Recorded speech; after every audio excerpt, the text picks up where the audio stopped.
Selamat pagi semua. Perkenalkan, nama saya Ranul Fatika Putri dengan NIM A7101800047. Gimana nih kabar teman-teman semua? Semoga dalam keadaan sehat ya. Amin. Sebelum kita memulai pembelajaran hari ini, kita membaca terlebih dahulu surat Al-Fatihah, Al-Ikhlas, kemudian doa sebelum belajar.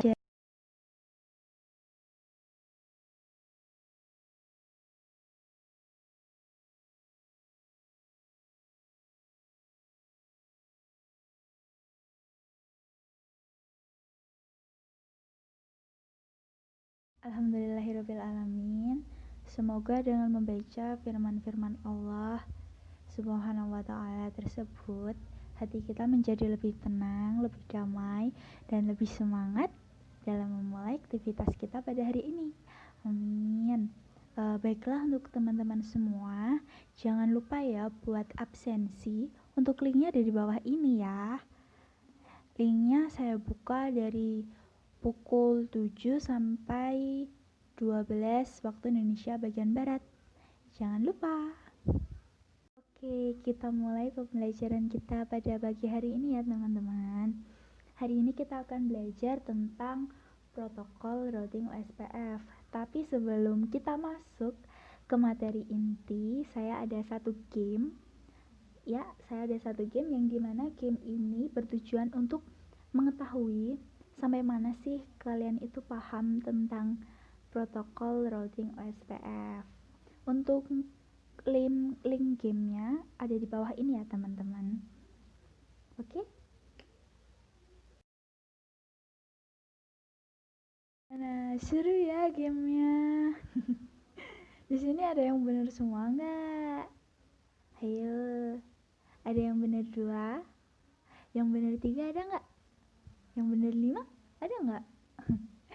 Selamat ya buat yang udah benar semua. Buat yang masih ada kesalahan waktu bermain game, nggak apa-apa, nggak usah berkecil hati. Di sini kita akan membahas tentang protokol routing OSPF. Kita belajar bareng ya teman-teman. Untuk yang masih ada salah dalam menjawab, nggak perlu berkecil hati ataupun sedih, tetap semangat ya. Jadikan kesalahan kita hari ini sebagai semangat untuk keberhasilan kita esok. Semangat ya. Yuk kita mulai materinya. Protokol routing OSPF. OSPF itu apa? Open Shortcut Part First adalah sebuah protokol routing otomatis yang mampu menjaga, mengatur, dan mendistribusikan informasi routing antar network mengikuti setiap perubahan jaringan secara dinamis. OSPF termasuk di dalam kategori IGP yang memiliki kemampuan link state dan algoritma Dijkstra yang jauh lebih efisien dibanding protokol IGP yang lain. Dalam operasinya, OSPF menggunakan protokol sendiri, yaitu protokol 89. A. Operasi protokol rute link state. Apa itu? Protokol routing link state kadang disebut sebagai protokol shortcut path first atau protokol database. Disebut sebagai protokol database karena algoritma ini memperbaiki informasi database dari informasi topologi. Algoritma link state memperbaiki pengetahuan dari jarak router dan bagaimana mereka melakukan interkoneksi. Protokol routing link state lebih mirip sebuah peta jalan karena mereka membuat sebuah peta topologi dari sebuah jaringan dan setiap router menggunakan peta ini untuk menentukan jalur terpendek ke setiap jaringan.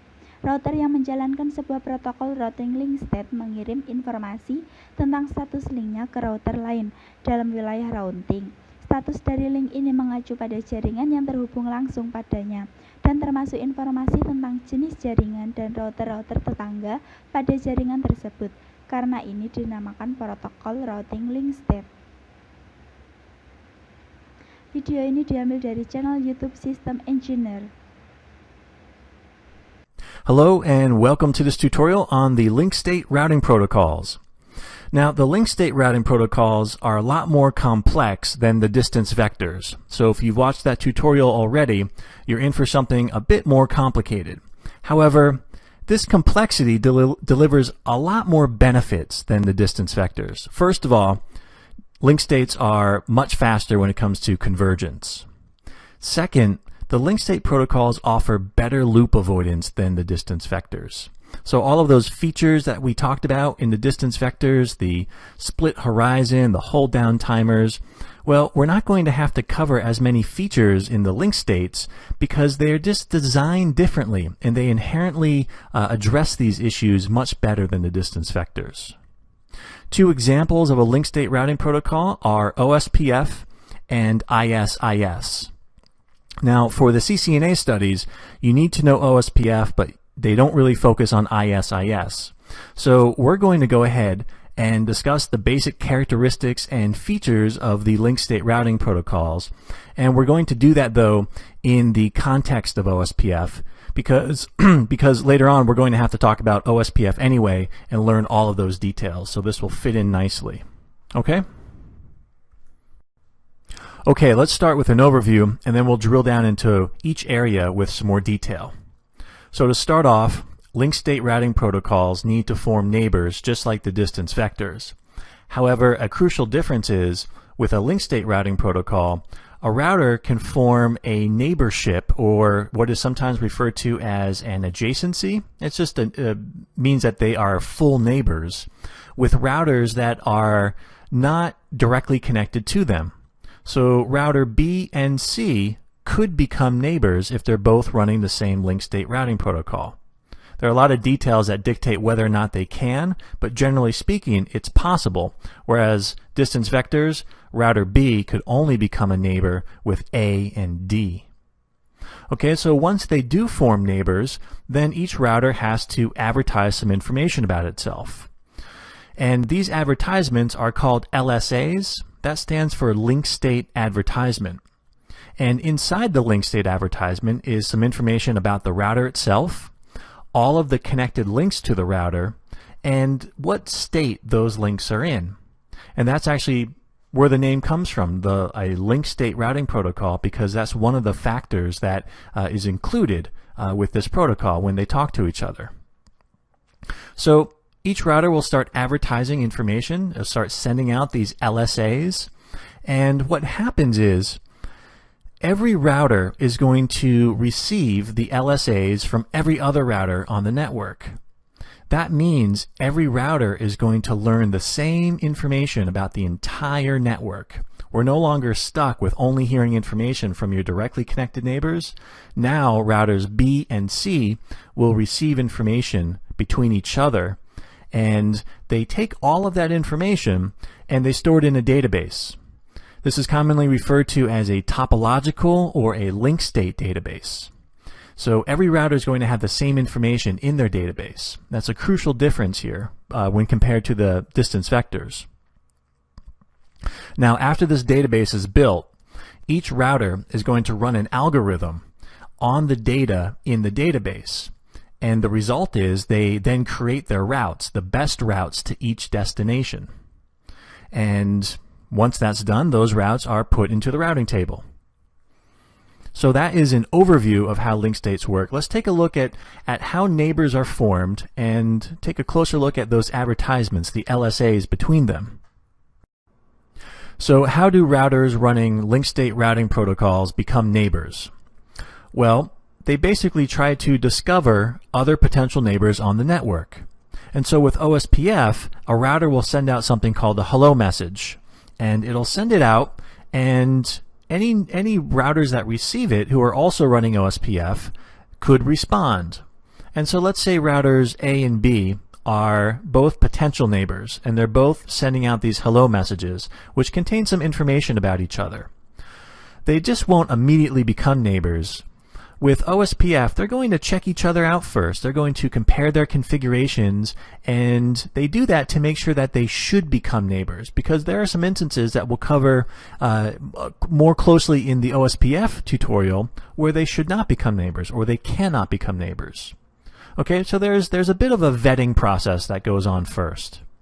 Now, if it turns out that A and B should become neighbors, and then they actually do become neighbors, only then can they start to exchange the link state advertisements. Okay, so if you're not a neighbor, you won't share your local information. They will not exchange advertisements, only after you become a neighbor. Now, this process of sending out the link state advertisements is often referred to as flooding, and you'll hear that term a lot. All that means is that each router is going to make sure that all of its neighbors get an LSA. Now, when a router receives an LSA, let's say router B sources one and router A receives it, router A is going to immediately turn around and forward it to all of the other neighbors. So that way we can make sure that at the end of the day, all of the routers are going to receive all of the possible information about the network from all of the possible neighbors out there. So we mentioned earlier that each router ends up with the exact same information. Well, this is how it's done. Now, these LSAs are going to be sent out periodically, otherwise they'll time out. So OSPF will default to every 30 minutes. So this is a refresher of sorts. So router B, every 30 minutes, for some of the LSAs, it's going to send them out again. And router A will receive them, and by doing that, it'll know that that information is still current, it's still fresh. Keep in mind, a big difference between a link state and a distance vector is that when router B sends out that 30-minute periodic update, it's not sending the entire link state database at once. Rather, it's just going to send a little bit of it. So it staggers those advertisements, so it's not sending a huge amount of traffic all at once every 30 minutes. So the link states are kind of smart about how they do this. Now, even though this periodic refreshing is happening all the time, if a change occurs on the network, a failure or an addition of any kind, then updates can be sent out immediately. They don't have to wait for that interval to come about. And this is just default behavior for a link state routing protocol. Now, once each router has a full link state database, and it's the same as all of the other routers on the network, it needs to go ahead and actually do something with that information. So what happens is it'll apply an algorithm, the shortest path algorithm, to that information. And that process is going to return some routes, the best routes that it knows about to get to each destination. And with OSPF, the metric that we talk about is called cost. And this metric, this cost, is based on bandwidth. And it's pretty simple. The higher the bandwidth, the lower the metric, and that's the one that is more favorable. So for instance, if router B is trying to determine a route to a network that router C knows about, it can get there from router A, or it can get there by going through router D. Well, router A has a fast Ethernet link between it and router B and it and router C. However, router B has a gigabit Ethernet link to router D, and then D has a fast Ethernet to router C. So it's likely here that router B would choose the route to get to a network off of C by going through router D. Now, once these calculations occur, then those routes are put into the OSPF routing table. Okay, so the information in the link state database, that is not a route. That's just information about all of the links on the network. Only after the algorithm is applied to that information are the routes then created. Now, when a network change occurs, let's say the link between routers C and D fails, the connected routers are going to immediately send out an updated LSA with this failed link information. So routers A and B are each going to receive the updated LSA, and then they'll update their link state database, and then they'll go ahead and rerun the algorithm on this new data. And they'll do this in order to determine if a new, better path now exists because of this failure. And so they'll run the algorithm, they'll come up with a new path if one is available, and then they'll update the route table with this new information. So then router B, for instance, could then determine, okay, I can now successfully route to a network behind router C by going through router A, since this link over here has now failed. Again, keep in mind, LSAs are just information about the network. The routes are created after the algorithm is run. Okay, so to summarize what we covered, we now know that the link state routing protocols use LSAs in order to exchange information between routers. And this information is stored in a local database. And at the end of the day, each router is going to have the same information in their local databases. They all see the same network. Now, each router is going to apply the algorithm to their link state database in order to generate their routes, in order to determine the best path to each destination. And then those routes will be put into that routing protocol's route table. Now, one of the biggest benefits of using a link state over a distance vector is that the link states have a much more rapid convergence time. They also handle loops a lot better as well. Okay, so that's it. That is the link state routing protocol tutorial. Be sure now to follow this one up with the OSPF tutorials, because that's where we jump into all of the details on how OSPF works. Okay, thanks for watching.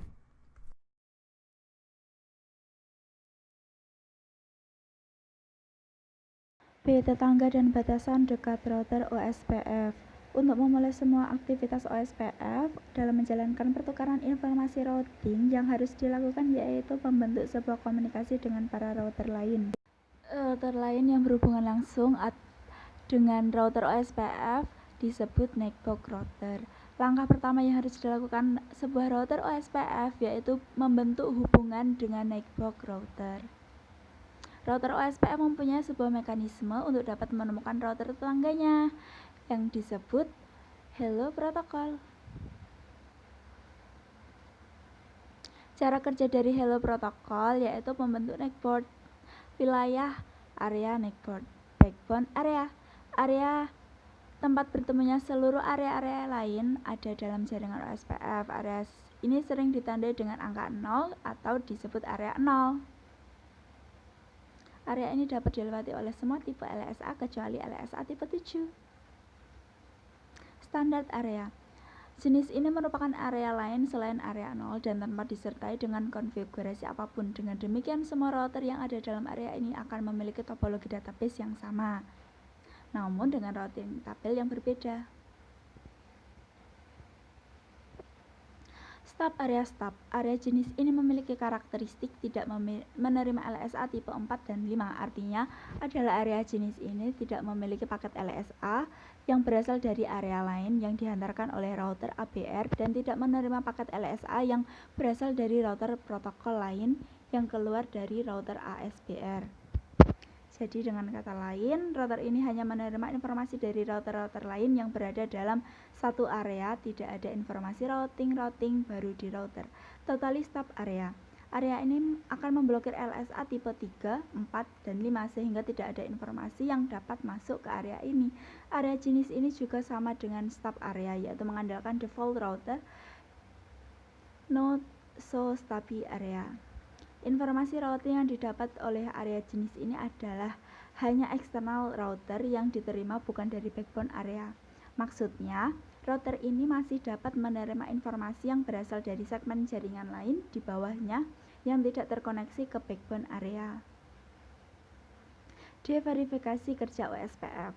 5 langkah verifikasi kerja OSPF. 1. Membentuk adjacency router. 2. Memilih DR dan BDR. 3. Mengumpulkan state dalam jaringan. 4. Memilih rute terbaik untuk digunakan. 5. Menjaga informasi routing tetap up to date.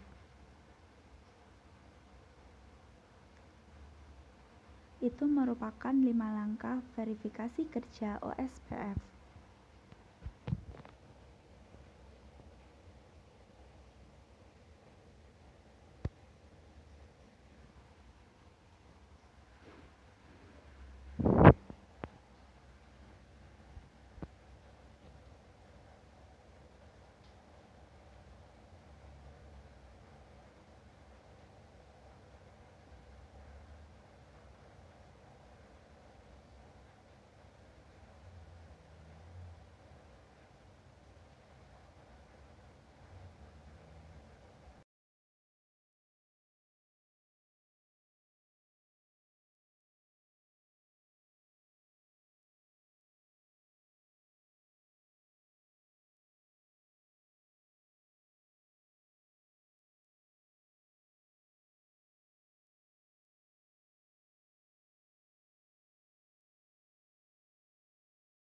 Penggunaan banyak protokol routing dalam pengaplikasiannya, baik routing statis maupun dinamis, sama-sama membutuhkan penggunaan tabel routing.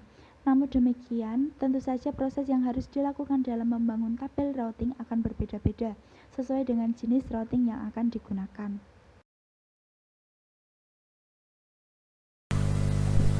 Nah, baik teman-teman, sekarang saya akan menjelaskan bagaimana cara routing OSPF pada Cisco Packet Tracer.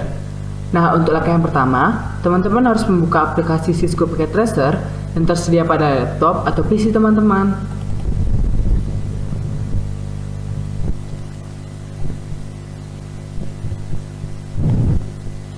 Jika sudah terbuka, kita membutuhkan 3 buah router generik.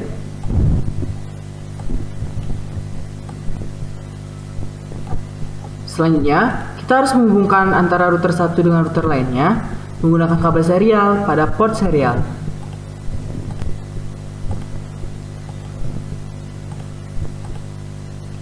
Jika sudah, kita juga membutuhkan 3 buah PC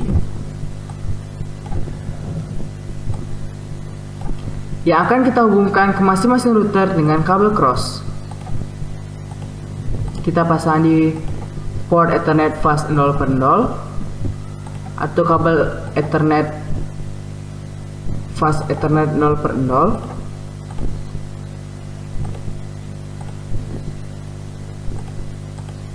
Nah, jika sudah, langkah selanjutnya yang harus kita lakukan adalah menyeting IP address dari masing-masing PC. Kita harus memberikan IP address yang berbeda pada setiap PC.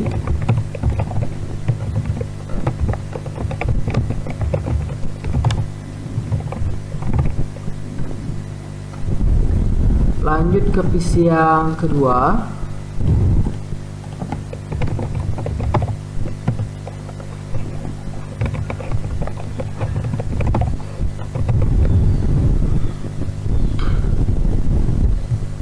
Dan PC yang terakhir.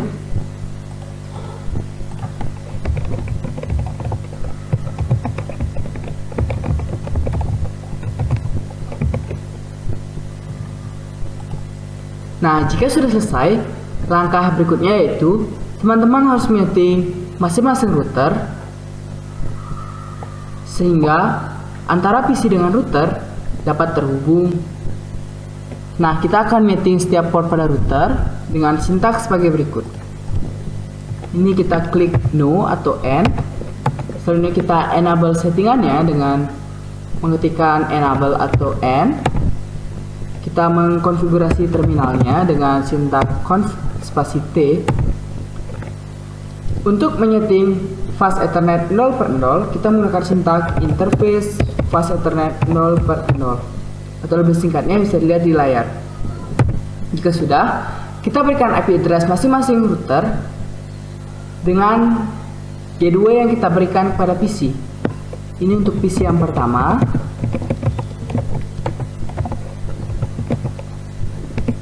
Jangan lupa memasukkan subnet mask sesuai dengan networknya.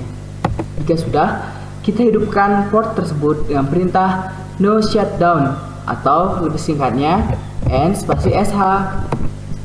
Jika sudah, kita keluar. Selanjutnya kita harus mapping interface dari kabel serial yang terhubung dengan router 2 dengan jaringan yang berbeda.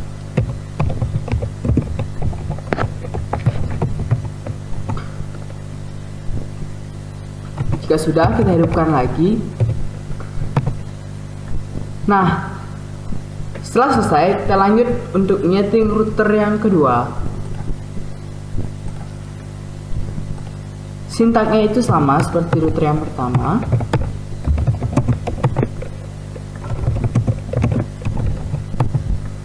Kita berikan IP address sesuai G2-nya serta subnet mask sesuai networknya, dan jangan lupa untuk menghidupkan port tersebut. Lanjut ke interface serialnya. Untuk IP address yang terhubung dengan router pertama, kita harus menggunakan IP address yang satu jaringan dengan router yang pertama, yaitu 192.168 4.2 dengan subnet sebagai berikut. Jangan lupa untuk menghidupkan port tersebut. Jika sudah, kita keluar dan kita akan menyetting interface serial 3/0 dengan IP yang beda jaringan pula. Jangan lupa untuk menghidupkan portnya. Nah, sudah selesai meeting router yang kedua. Langkah yang terakhir yaitu menyeting router yang ketiga dengan sintak yang sama.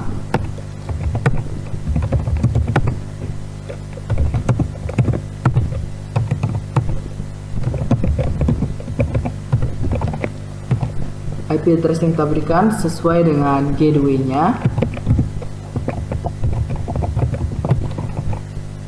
Jangan lupa untuk menghidupkan portnya. Lanjut kepada port serial yang terhubung dengan router kedua. Kita beri IP address juga yang satu jaringan. Jangan lupa untuk menghidupkan portnya. Nah, setelah menyeting 3 router ini, antara PC dengan router sudah terhubung, tetapi antara PC dengan PC yang lainnya belum dapat berkomunikasi antara satu dengan lainnya. Oleh sebab itu, kita membutuhkan suatu teknik yang bernama routing. Routing yang akan saya jelaskan pada kesempatan kali ini yaitu routing OSPF. Nah, yang pertama kita harus ketikkan yaitu router OSPF 1. Setelah itu kita masukkan router ID. Nah, selanjutnya kita harus memasukkan jaringan yang ada dekat pada router di masing-masing router. Untuk router 1, kita akan memasukkan 2 buah jaringan, yaitu jaringan 1.0 yang terhubung dengan PC 1 dan jaringan 4.0 yang terhubung dengan router yang kedua. Begitu pula pada router kedua dan router ketiga. Langsung saja kita masukkan networknya 192.168.1.0. Nah, kita akan memasukkan subnet masknya dengan terbalik. Jika tadi kita menggunakan 255.255.255.0, kita membalikannya menjadi 0.0.0.255. Ini terletak pada area 1. Begitu pula dengan jaringan yang lainnya.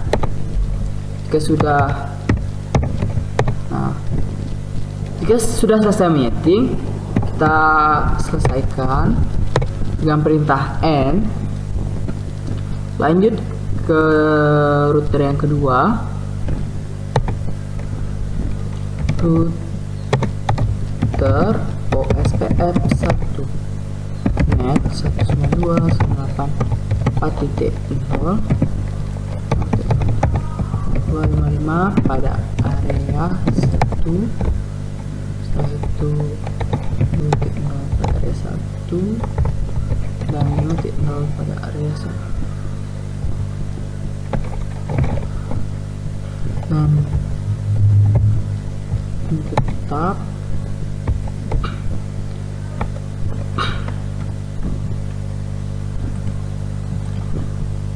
Nah, selanjutnya kita akan meeting router yang kedua.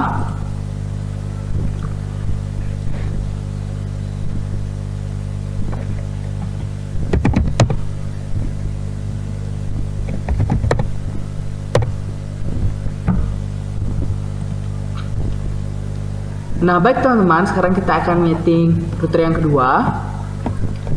Sintaknya itu config router OSPF 1 .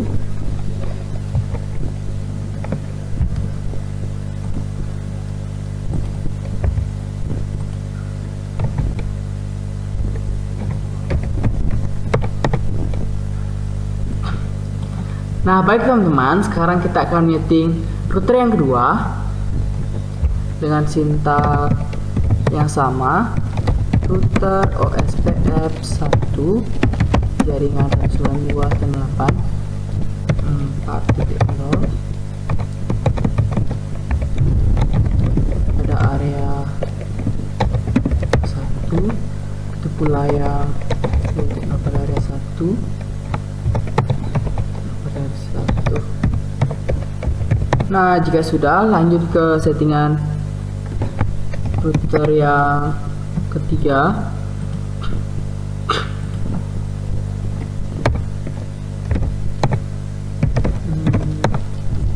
Router OSPF1.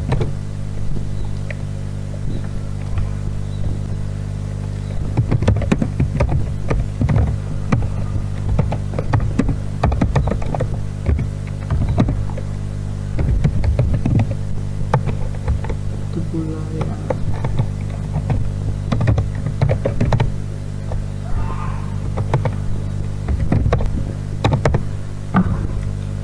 Nah, jika sudah selesai meeting ketiga router ini, kita akan mencoba memastikan bahwa settingan routing itu sudah benar dengan cara tes ping antara router 1 maupun PC 1 dengan PC yang lainnya. Coba tes ping kepada PC yang 1.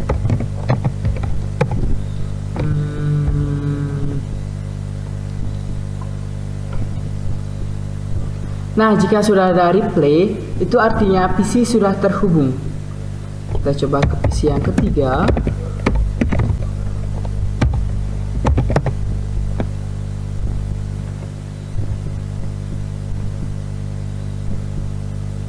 Nah, terhubung juga. Jadi, jika sudah ada replay dari PC yang lainnya, itu berarti settingan router sudah benar dan masing-masing PC sudah dapat berkomunikasi. Nah, sekian untuk hari ini. Jangan lupa tonton video selanjutnya. Dah.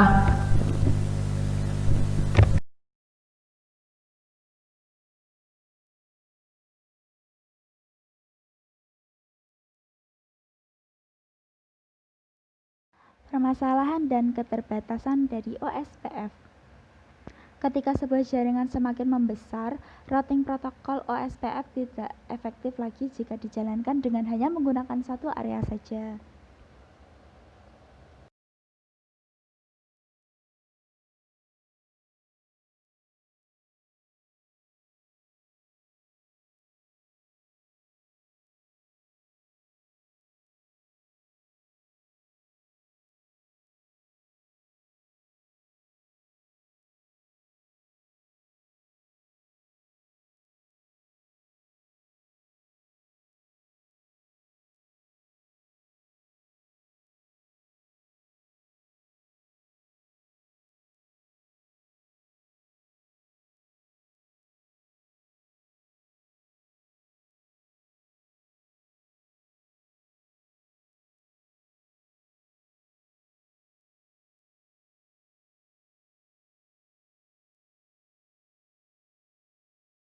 Teman-teman, baiklah sampai di sini materi kita pada hari ini. Mungkin ada yang mau ditanyakan mengenai protokol routing OSPF?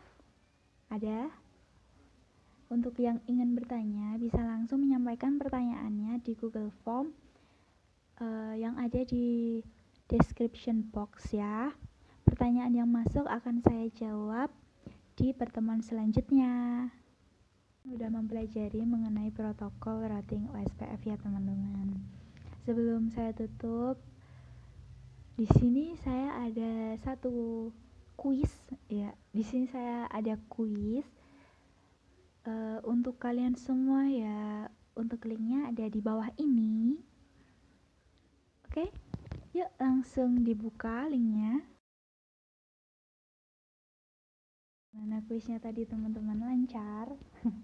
Masih ada kesusahan dalam menjawab kuis enggak nih teman-teman semua? Buat yang masih ada kesusahan, nanti bisa ditanyakan kesusahannya itu ada di mana, nanti bisa ditanyakan ya teman-teman. Oh ya, untuk hasil kuis akan saya umumkan di pertemuan selanjutnya ya. Oh iya, untuk materi kita di pertemuan selanjutnya, yaitu mengenai penyambungan wan perusahaan. Jangan lupa dipelajari dulu ya teman-teman. Semangat. Ya teman-teman, atas waktunya. Semoga ilmu yang kita dapat pada hari ini menjadi berkah, bermanfaat untuk kita semua. Amin.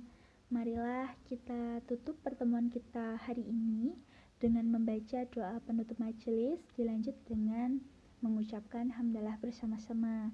1, 2, 3.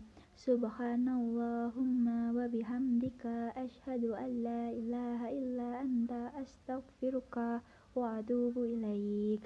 Alhamdulillahirabbil alamin. Terima kasih.